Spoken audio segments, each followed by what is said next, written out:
안녕하십니까. 아침의 광장 아나운서 백명지입니다. 코로나19가 재확산하면서 단체 관광보다는 소규모 개별 여행이 또 패키지보다는 자유여행을 선호하는 경향이 뚜렷해질 것이라는 전망이 나오는데요. 경상북도가 이런 여행객들을 잡기 위해서 오늘부터 경북 투어패스 통합권을 출시하고 본격적인 판매에 나섭니다. 티켓당 13,900원의 가격으로 72시간 동안 경북 전역의 유료 관광시설을 자유롭게 이용할 수 있고요. 제휴된 음식점과 카페에서도 할인 혜택을 받을 수 있는데요.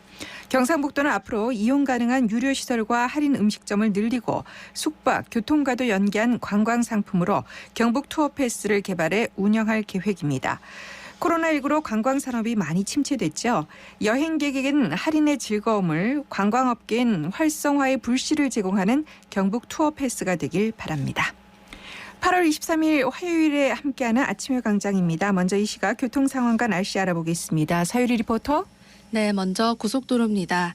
경부고속도로 부산 방향 금호분기점에서 경산나들목까지 막힘없이 지나고요. 중앙고속도로 부산 방향 다부 128.2km 지점에서 다부터널 부근 123.9km 지점 2차로에서 정밀 점검 작업 중입니다. 중부내륙지선 창원 방향 성서나들목에서 남대구 나들목까지 교통량 꾸준하고요. 대구 포항고속도로 대구 방향 청통 와촌나들목에서 도동분기점까지 제속도 내며 지납니다. 이어서 시내도로입니다. 달구발대로 수성구청역에서 범원해거리 방향 신호주기에 따라 밀림과 풀림 반복하고 있고요. 신천대로 남대구 나들목 쪽으로 중동교에서 침산교까지 정체 이어지고 있습니다. 다음으로 진천로 진천역 내거리에서 진천 남내거리 구간 10km 속도로 통과하고요. 안심로 반야월 삼거리에서 각산 내거리 구간도 속도 많이 떨어져서 지납니다. 끝으로 날씨입니다. 오늘은 더위가 그친다는 처서인데요. 서해 중부 해상에서 남하하는 기압골의 영향으로 오늘 아침부터 내일 오후 사이 5에서 30mm가량의 비가 내리겠습니다. 낮 최고 기온은 33도까지 오르겠고 대구 경북에는 폭염특보 발효된 가운데 오늘 비가 오기 전까지 최고 체감 온도는 31에서 33도로 오르겠습니다. 더위에 건강관리 잘 해주시기 바랍니다. 현재 대구의 기온은 25.8도, 습도는 76%입니다. 지금까지 서유리였습니다. 지역 시사정보 프로그램의 중심, KBS 대구 제1라디오 아침의 광장을 듣고 계십니다.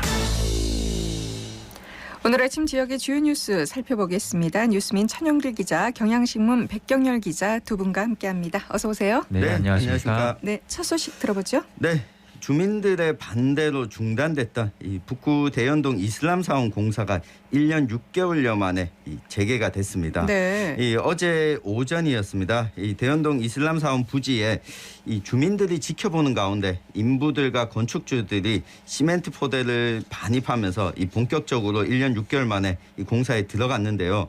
지난 6일에도 이 자재 반입을 시도했지만 주민들이 이 차량을 몸으로 막으면서 이 공사가 중단됐었는데 어제는 일부 공사가 재개됐습니다. 네. 이 무슬림 커뮤니티 쪽에서는 이 공사가 가능하다는 법원 판단에도 매번 주민들이 공사를 방해했다면서 앞으로 공사를 방해하는 주민들을 고소할 계획이다. 이렇게 좀 강경하게 밝혔는데요. 이에 대해서 주민들은 이 주택가 한가운데 이슬람 사원이 들어오는 것은 이 상식적으로 있을 수 없다면서 앞으로도 공사가 이루어지게 되면 계속해서 집단 행동을 하겠다. 갈등이 여전한 이 상황임을 다시 재확인했습니다. 지난 12일에 북구청이 마련한 이 중재 자리가 열렸는데 이 당시 건축주 쪽에서는 현 사원 부지와 동일한 면적 또 경북대와 가까운 거리 민원이 없는 지역 이 돔 형태의 모스크, 이슬람 사원 등의 4가지 조건을 충족시켜주면 이전이 가능하다. 이렇게 밝혔습니다. 이에 대해서 북구청 쪽에서는 현실적으로 이 4가지 조건은 어렵고 현 부지의 주민들과 상생할 수 있는 다문화센터를 제안했지만 이마저도 응하지 않았다. 그리고 주민들 또한 사원의 이전만을 요구하고 있어서 해결이 어렵다. 이렇게 또 난감한 입장을 설명을 했습니다. 앞으로 지금 지난 2년 동안 이 갈등이 지속되어 왔는데 앞으로 공사가 계속 이뤄지게 되면 더 큰 갈등이 벌어지지 않을까 좀 우려가 되는 상황입니다. 이게 법으로도 지금 해결이 안 되는 거잖아요. 네, 예. 법적으로는 공사가 정당하다라고 네. 하는 이 판결이 나왔거든요. 그러니까 공사를 강행하겠다는 측과 집단 행동으로 막겠다는 네. 측이 계속 충돌할 수밖에 없는 상황인가요? 참 답답하기만 합니다. 네, 답답하기만 합니다. 제가 제일 답답한 건 사실 이런 갈등을 풀라고 우리가 정치인들을 뽑고 이 지방선거도 했는데 이 지방의원들이 여기에 대해서는 또 어떤 역할도 좀 안 하고 있어서 이게 좀 아쉬움으로 남습니다. 그렇군요. 다음 소식은요? 네, 화재 진압에 활용되는 일부 그 소화 설비가 별도의 규정 없이 수년째 유통 및 설치돼서 폭발 우려가 있다는 주장이 제기가 네. 됐습니다. 대구 안전생활실천 시민연합이 그 할로겐 화합물 소화 설비 중 이 가압식 설비가 매년 전국 다중이용시설과 공공기관 등에 설치되고 있지만 이 국가화재 안전기준이 마련되지 않은 상태라고 어제 밝힌 건데요. 이 소화 설비는 할로겐 가스를 좀 분출해서 산소 농도를 낮춰서 불을 끄는 방식으로 이 활용이 됩니다. 이게 그 충전 방식에 따라서 축압식과 가압식으로 나뉘는데 축압식은 그 흔히 생각하시는 이제 소화기 생각하시면 되는데 그 용기에 저장된 소화 약재를 자체 압력으로 좀 밀어내는 방식입니다. 네. 통상 축압식의 저장 용기 압력이 2.5에서 4.2 그 메가파스칼 정도로 알려져 있는데 1 메가파스칼이 약 10kg 정도를 밀어내는 힘을 가진다고 시민단체는 설명을 했습니다. 네. 이렇게 두 종류가 있는데 지금 설명하신 축압식이 아니라 가압식이 위험하다 그런 말씀이신 그렇습니다. 거죠? 가압식 같은 경우에는 이 할로겐 저장 용기가 있고 그 압축된 질소가스를 또 연결을 하거든요. 그래서 네. 더 큰 추진력을 얻는 방식을 말합니다. 그래서 이 압력이 더 커지는데 6에서 11 메가파스칼로 축압식보다 훨씬 큰데요. 문제는 이 가압식 설비의 경우 그 압력 조정 장치 등에 대한 설치 기준이 없다는 점입니다. 이 때문에 그 가압식 설비의 배관 두께나 그 밸브 부속류의 압력 등급이 그 축압식 설계 기준을 좀 따르고 있다는 게 이게 시민단체의 주장이거든요. 그 대구 안실련은 이 가압식 설비에서 밸브가 열리지 않는 등의 고장이 날 경우 설비가 압력을 견디지 못해서 폭발할 가능성도 있다고 우려를 합니다. 이 할로겐 소화 설비가 최근 3년 동안 이 9만 개가 넘게 이제 전국에 설치가 됐는데 다만 이게 그 축압식인지 가압식인지 구분은 되지 않는다고 합니다. 대구 안실련 측은 2018년 삼성전자에서 2명이 목숨을 잃은 그 이산화탄소 누출 사고도 오래되고 낡은 밸브가 좀 압력을 견디지 못해 터지면서 발생했다며 위험성이 큰 만큼 전수조사해야 한다고 요구를 했습니다. 네. 한 가지만 더 짧게 들어볼까요? 네, 이 안타까운 소식인데요. 네. 어제 오전이었습니다. 경북 영천시에 있는 이 국제금속 사업장 소속 이 40대 노동자가 이 자동 적재기 조정 작업 도중에 이 적재기와 프레임 사이에 끼어서 이 아이고. 숨지는 사고가 벌어졌습니다. 네. 당장 노동부는 작업 중지를 명령하고 이 원인과 또 이제 회사 측의 중대재해처벌법, 이 산업안전보건법 위반 여부를 조사하고 있는데요. 이 올해 1월 27일부터 있는 중대재해처벌법이 상시근로자 50인 이상 사업장에서 이 사망 등의 이 사고가 발생했을 시에 이 사업주 측에서 제대로 의무를 다하지 않으면 이 중대재해처벌법 이 대상이 됩니다.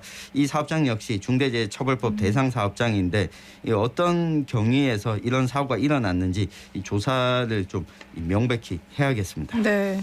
처벌이 문제가 아니라 작업장 내 안전사고는 이제 다시는 없어야겠죠. 이어서 이슈톡으로 넘어가겠습니다. 오늘 짚어볼 이슈 소개해 주시죠. 네, 이 대구형 배달 어플리케이션인 대구로가 출시 1주년을 맞아서 오늘부터 일주일 동안 이벤트를 진행합니다. 네. 이 가맹점에는 수수료 부담을 덜어주고 또 소비자에게는 이 착한 소비를 통해서 지역 경제 활성화에 기여했다는 평가를 받고 있는 대구로의 성과와 과제를 짚어보겠습니다. 네. 어제도 저희가 짧게 1주년 소식 전해드렸는데 네. 지난 1년간 정말 많은 분들이 대구로를 이용하셨다고요? 그렇습니다. 지난 16일 기준으로 이 주문 금액이 617억 2,600만 원입니다. 그 약 1년 만에 총 주문권 금액이 그 617억 원을 이제 넘어선 건데요. 주문 건 수가 264만여 건. 회원 수가 26만 8천여 명, 또 앱 다운로드 횟수가 55만 8천여 건 등의 이제 그 기록을 보였습니다. 가맹점 수는 12,000여 개로 대구 음식점 3곳 중 1곳이 가입을 해서 당초 목표를 좀 넘어섰습니다. 네, 이제 공공 배달 앱이 이 정도면 아주 양호한 성적을 거뒀다 이런 평가인데 단기간에 비교적 안정적인 정착을 이뤄낸 비결이 어디 있을까요? 네, 뭐 가장 큰 이유는 대구로를 사용해 보신 분들은 아시겠지만 대구 행복페이로 결제를 하면 5% 추가 할인을 해줍니다. 그래서 지역 화폐를 사용하는 대구 시민들 입장에서 이 대구로는 또 뭐 필수 어플 중에 하나가 됐는데요. 여기다가 결제 금액의 0.5%는 마일리지로 적립을 해주기 때문에 여러 가지 혜택이 이 가장 큰 성공 비결이 아닐까 싶은데요. 가맹점 입장에서도 만약 민간 배달 앱을 이용하면 최소 6%에서 최대 12.5%까지 수수료를 내야 됐었는데 이 대구로는 중개 수수료가 2%밖에 안 됩니다. 이 12,000원짜리 김치찌개를 배달할 경우에 다른 어플인 이 배달의 민족이나 요기요로 주문이 들어오면 이 최대 1,440원이 수수료로 빠져나가지만 이 대구로로 주문하면 240원만 나갑니다. 차이가 크네요. 그렇습니다. 이 대구로 가맹점들은 지난 1년간 약 36억 원 이상의 수수료 절감 혜택을 본 것으로 추산할 수 있는데요. 네. 이 수수료가 절약된 만큼 소비자에게 또 혜택이 돌아가는 경우도 있습니다. 이 대구로를 통해 들어오는 배달에 서비스를 하나 더 넣는다거나 이 가격 설정을 할 때 민간 배달 앱보다 낮게 좀 입력하는 이 상인들도 있었습니다. 네. 여기다가 대구로는 매일 한 번씩은 무료 광고를 지원하고요. 이 가맹점주의 현금 유동성 확보를 위해서 수수료를 실시간으로 정산하고 매출 50만 원까지는 중개 수수료도 네. 면제하고 있습니다. 또 운영사의 본사가 대구에 있다 보니 이 자금이 대구 밖으로 빠져나가는 걸 막는 역할도 하고 있습니다. 네. 자, 오늘부터 1주년 기념 감사 이벤트가 진행되죠? 그렇습니다. 대구시는 그 23일, 그러니까 오늘부터 27일까지 닷새간 1주년 감사 이벤트를 진행을 합니다. 매일 선착순 10,000명에게 이 재주문 시 2,000원을 할인받을 수 있는 쿠폰을 좀 준다고 하고요. 네. 또 각종 브랜드와 할인 프로모션도 진행을 합니다. 네. 지난 1년 동안 안정적으로 정착했다 이런 얘기를 우리가 하고 있는데 사실 지속적으로 성장하기 위해서 풀어야 할 과제들이 적지 않지 않습니까? 맞습니다. 다른 지자체의 공공 배달앱과 비교하면 선방하고 있다 평가할 수 있지만 점유율로 따지면 민간 앱에 비해서는 아직 한 자리 숫자에 그치고 있거든요. 그렇죠. 이게 뭐 결국은 대구시가 대구로를 운영하는 인성 데이터에 예산을 지원하고 있는데 이 협약이 체결된 게 2024년 6월까지입니다. 그리고 내년까지 사업비가 22억 원을 지원할 예정인데 이게 2020년에 처음 지원이 됐고 올해 6억 8천만 원이 지원되면서 지금 예정했던 지원비의 90% 가까이가 이미 썼거든요. 네. 이 대구시 예산을 주로 쿠폰이나 홍보비에 사용을 했는데 이게 적은 수수료를 받으면서 대구시 지원 예산을 판촉 비용으로 사용해 온 것인데 아무래도 대구시 지원이 끊어지면 그만큼 이 운영사가 비용 부담을 안게 됩니다. 네. 가장 큰 장점인 낮은 수수료를 과연 계속 유지할 수 있을까? 여기에 물음표가 붙는 겁니다. 네.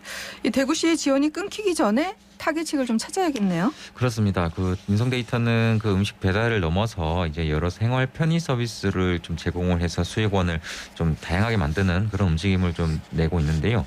그 올해 5월쯤 작성된 이제 인성 데이터의 회사 소개서를 좀 보면요, 대구로의 향후 방향이 그 지역 특산물 온라인 쇼핑몰을 포함한 유통 사업, 또 숙박 문화시설, 스포츠 관람 등 예약 사업, 그리고 콜택시, 퀵택배, 또 대리운전 등 물류 사업까지 좀 나아갑니다. 네. 대구시도 최근 보도자료를 통해서 이 음식 예약 서비스를 넘어서 전통시장 장복이나 뭐 퀵서비스 등의 편의 서비스를 좀 이제 확장해서 제공하면서 생활 플랫폼으로 좀 도약하겠다 이렇게 밝힌 바 있습니다. 네. 와룡시장과 장보기 서비스를 시작했다 그런 보도를 봤고요. 네. 지금 음식점 예약 서비스는 하고 있다는 거죠? 네, 하고 있습니다. 뭐 대구를 대표하는 음식인 대구 신미, 그 안지랑 곱창 골목, 또 드랑길 먹거리 타운, 이 방곡의 무침의 거리 등 이 지역을 대표하는 먹거리 골목의 식당들과 이 대표 음식 등 약 1,000여 곳이 이 대구로 예약 서비스에 입점해 있습니다. 회식이나 외식 등을 이용 목적에 따른 차별화된 검색도 할 수가 있는데요. 기존 대구로 회원이면 뭐 추가 가입 절차 없이 무료로 이용할 수 있으니까 대구 시민들께는 뭐 또 다른 이 어플의 장점이 되지 않을까 싶습니다. 네. 뭐 종합적인 지역사회 서비스 네. 어플이 되겠네요. 예. 그런데 이 대구로가 지속 가능한 성장을 이루려면 또 어떤 방안이 필요해 보입니까? 일단 뭐 전문가들 얘기를 들어보면 이게 이 대구로의 수요층을 대구뿐만 아니라 그 경북과 같은 뭐 주변 지역까지 확대하는 방안. 경북에도 뭐 배달앱이 따로 있거든요. 뭐 네. 먹개비였나요? 뭐 이런 네. 배달앱이 있거든요. 그렇죠. 이런 것까지 좀 확대를 하고 또 뭐 여러 가지 상품권 또 뭐 지역 화폐는 지금 일단 좀 연동이 되고 있잖아요. 이제 할인 혜택이 있기 때문에 많이들 활용을 하고 계신데 이런 마일리지 같은 것도 좀 흡수하는 방안을 또 해야 되지 않나 뭐 이런 조언도 있습니다. 네, 지금 지역 화폐 얘기하셨는데 사실 이 대구로를 주문할 때 대구 행복페이로 결제하면 5% 추가 할인을 받을 수 있잖아요. 네. 이게 참 매력적이에요. 그렇죠. 그런데 정부가 지역 화폐 발행과 관련한 국비 지원을 원점에서 재검토한다 이렇게 밝힌 가운데 지역 화폐 발행 규모가 크게 줄어드는 것 아니냐 이런 우려도 나오고 있거든요. 실제로 행복페이도 지금 월 한도가 많이 줄었잖아요. 맞습니다. 네. 이 얼마 전까지는 월 한도가 50만 원이었는데 지금 30만 원으로 네. 줄어들었거든요. 이게 정부가 지난해 8%던 이 지원 비율을 올해 4%로 축소한 바가 있습니다. 네네. 이 내년도 예산안에 지역화폐 지원 예산을 또 편성하지 않겠다라고 하는 계획도 이야기가 나오고 있는데요. 이 추경호 기획재정부 장관, 이 경제부총리가 이 지역화폐의 예산을 편성하는 것은 예산 낭비다 이런 지적을 하기도 했었습니다. 이 예산 지원이 중단된다고 해서 지역화폐 사업 자체가 없어지는 건 아닙니다. 다만 그러려면 지자체에서 이걸 전액 부담을 해야 되거든요. 이 지자체 부담이 늘어나게 되면 이 발행 금액이나 혜택이 축소될 수밖에 그렇겠죠. 없습니다. 네. 이 대구시와 경상북도도 오는 10월쯤이면 이 지역화폐 발행 예산이 소진될 것으로 보고 있는데요. 이 지난해에는 소진되고 나서도 이 코로나19라고 하는 특수한 상황 때문에 이 대구시가 추가로 이 그랬죠. 발행을 예, 하기도 예. 했었는데 이게 과연 지속될 수 있을까? 이 대구경북연구원 쪽에서는 1조 원의 지역화폐를 발행하면 1조 4,800억 원의 이 생산 유발 효과가 생긴다. 이런 분석을 하고 있는데 이게 뭐 중앙정부 기조에 발맞춰서 어쨌든 올해까지 이 최근 3년간의 지역화폐 이 발행량만큼은 유지되기 좀 어렵다는 관측이 나오고 있습니다.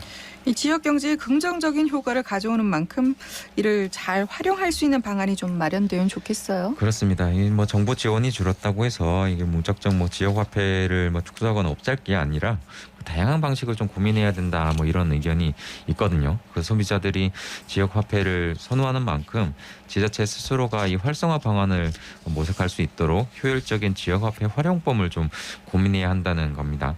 그 경기도 용인시의 사례가 좀 눈여겨볼 만한데 그 용인시가 최근 한국지능정보사회진흥원하고 손을 잡고 이제 슬기로운 와이페이라는 시스템을 좀 개발해서 네. 블록체인 기술 기반의 지역 화폐 플랫폼을 좀 구축을 했습니다. 이게 신용카드나 통신, 항공, 철도 등 여러 분야에서 적립된 이런 그 포인트들 있잖아요. 네. 이런 거를 지역 화폐로 전환을 해서 현금처럼 사용할 수 있게 한 게 가장 그 특징인데 이 곳곳에 흩어진 마일리지 같은 경우에는 이 사용 기간이 지나면 사용할 수 없거나 사용처가 또 그 곳으로 좀 정해져 있기 때문에 이용이 불편한 경우가 많은데 이런 마일리지를 지역 화폐로 소비를 하면 시민뿐만 아니라 지역 경제 활성화에도 좀 도움이 될 것으로 기대가 됩니다. 네. 배달 어플 대구로 얘기하다가 우리가 지역 화폐 얘기까지 나왔는데 관련해서 끝으로 하고 싶은 말씀 한 말씀씩만 듣겠습니다. 네, 저는 이 대구로 어플만큼 이 대구에서 제작을 하거나 또는 뭐 위탁을 맡긴 어플 가운데 시민들이 쓰고 있는 어플이 있을까 이런 생각이 들거든요. 네. 이런 어플을 개발하기 위해서 지역 기업을 또 지원했다는 것도 눈여겨볼 만한 대목인데 이게 우리 지역 기업들 특히 IT 분야에서 인재들과 기업들이 떠나가는 걸 막는데도 큰 역할을 하고 있다. 네. 이런 말씀을 드리고 싶습니다. 네. 이게 그 대구로 앱이 좀 많은 시민들이 사용하긴 하지만 아직까지 가입자 수가 한 10명 중 1명 정도 수준이거든요. 네. 그 홍보를 좀 더 강화하고 추가 유인책을 좀 마련할 필요가 있을 것 같고요. 네. 그 지역 경제를 살리기 위한 이런 게 당초 취지니까 이런 예산 지원 그리고 지자체 의지를 이제 계속 강하게 가져가야 될 필요가 있다고 봅니다. 알겠습니다. 지금까지 뉴스민 천영길 기자, 경향신문 백경열 기자였습니다. 두 분 말씀 고맙습니다. 네, 고맙습니다.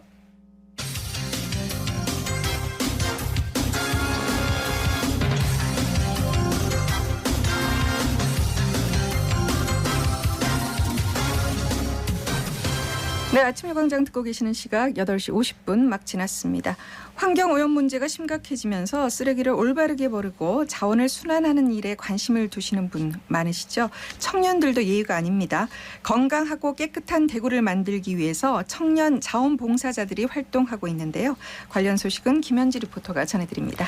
네, 대구광역시 자원봉사센터가 대구에 사는 청년 210명을 모집해서 일명 대학생 자원순환 리더를 양성하고 있습니다. 이 청년들은 자원순환에 관한 교육을 받고 대구 대학가 주변을 돌면서 줍깅을 하고 있는데요. 줍깅이란 조깅하면서 쓰레기를 줍는다란 뜻의 신조어입니다. 네. 현재 오프라인에서 10명, 온라인에서 200명의 청년이 참여하고 있는데요. 지난주 토요일에 오프라인에서 활동하는 청년 몇 명과 영남이공대학교 주변 주택가에서 줍깅에 함께해봤습니다. 저희는 영남이공대학교 주변 주택가 이제 줍깅하기로 했거든요. 이제 코스 돌면서 줍깅 진행하도록 하겠습니다. 저쪽에 쓰레기 좀 많은 것 같은데 이제 형은 플라스틱 중심으로 주워주시고 이제 누나는 담배꽁초나 비닐 중심으로 주워주시면 될 것 같아요. 근데 생각보다 진짜 플라스틱이 너무 많아가지고 여기 가지고 온 비닐봉지도 부족할 정도로 많은 것 같아요.